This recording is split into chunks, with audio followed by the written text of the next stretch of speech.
I'm making this video in response to a request I had to upload some samples of me speaking Japanese.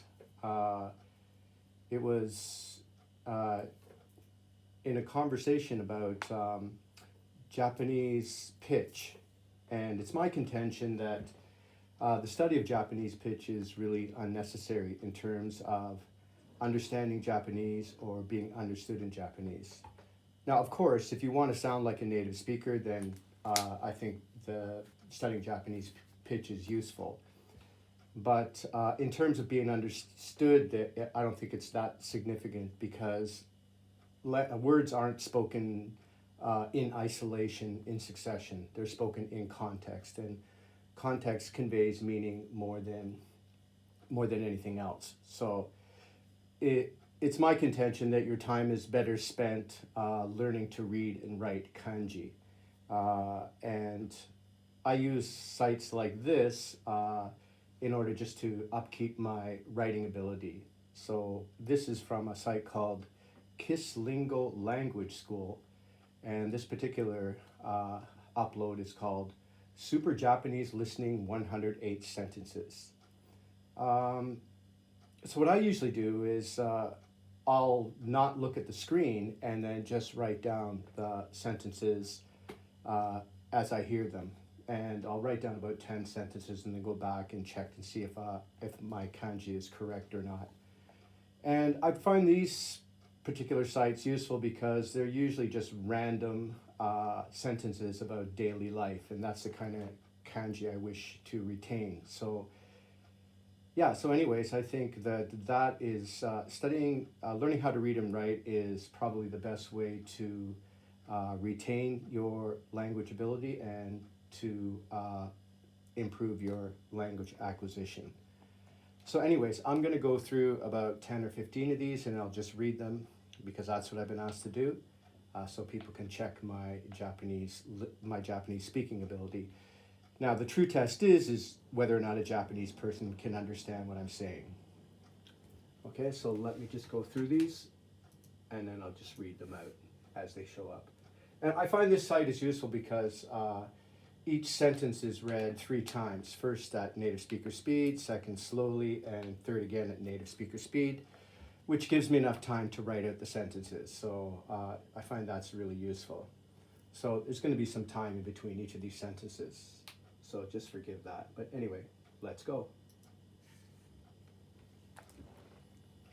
お腹が空いているときは普段どれくらい食べるの？普段 is like usually. And then どれくらい it can also be pronounced どれぐらい or you can also say どのぐらい。どれくらい食べるの？一日平均何時間筋トレするの？一日平均何時間筋トレするの？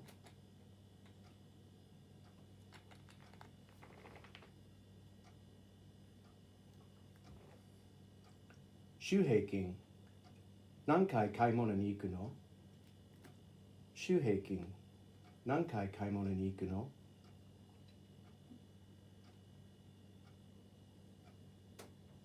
平均 is on average. 夜は普段どんな種類の音楽を聴くの？夜は普段どんな種類の音楽を聴くの？種類 is what kind of music do you listen to? 彼は寝る前にいつも本を読む。彼は寝る前にいつも本を読む。本を読む is a little bit hard to say. It's 本を読む, but 本 I do a kind of nasal in there. もしかして一目惚れを信じているんですか？もしかして一目惚れを信じているんですか？もしかして you get hiragana like this where the Japanese tend to omit or drop the vowel sound. その二人の少年は思った以上に似ている。その二人の少年は思った以上に似ている。似てる is look alike.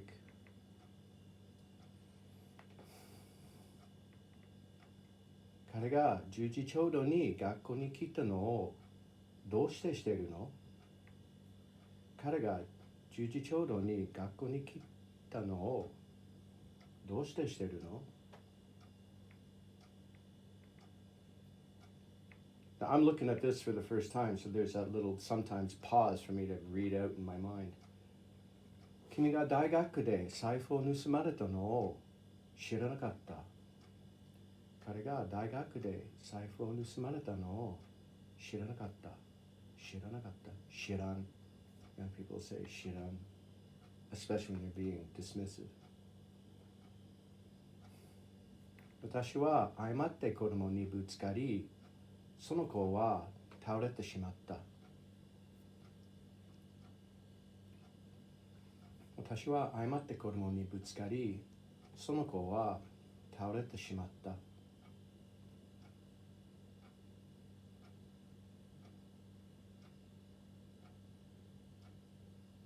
正直に言うと、最初は彼女のことがすごく好きだった。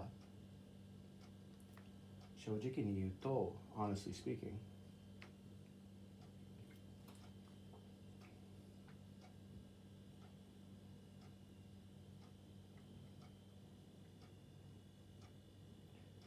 最後まで諦めないよう彼を説得した。最後まで諦めないよう彼を説得した。説得する to persuade.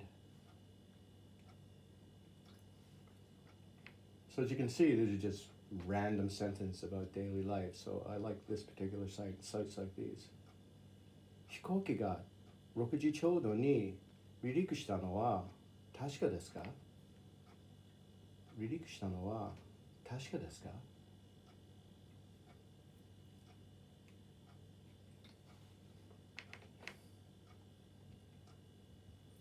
彼女は笑いながら同時に泣いてた。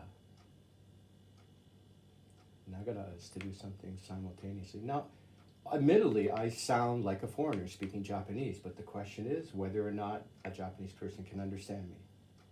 Okay, I'll do one more here. 1時間後に出発するのに私はまだ荷造りしてない。Okay, 何々なのに is even though. Okay, I think that's enough. So, again, it's a matter of whether or not, I can be understood. And, I don't have any problems being understood. I live in Japan. I speak only Japanese in my daily life outside of the classroom where I use English for the target language. But, in the first few years, I didn't even know konnichiwa when I first stepped off the plane. So the first few years I had a lot of difficulty, but I found once I started to learn to read and write, my Japanese improved considerably. So yeah, it's my contention that your time is best spent learning how to read and write because it enables you to not only retain what you've learned through reading, but also it helps you with pronunciation, and I think, of course, it's going to help you in your daily life to be able to read and write.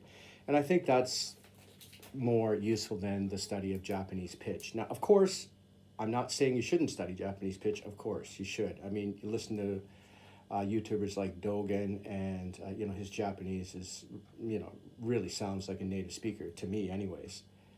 So certainly, I think it's beneficial. But is it necessary? I've never studied pitch, and I've never had an issue being understood in Japanese. So anyway, that's my opinion.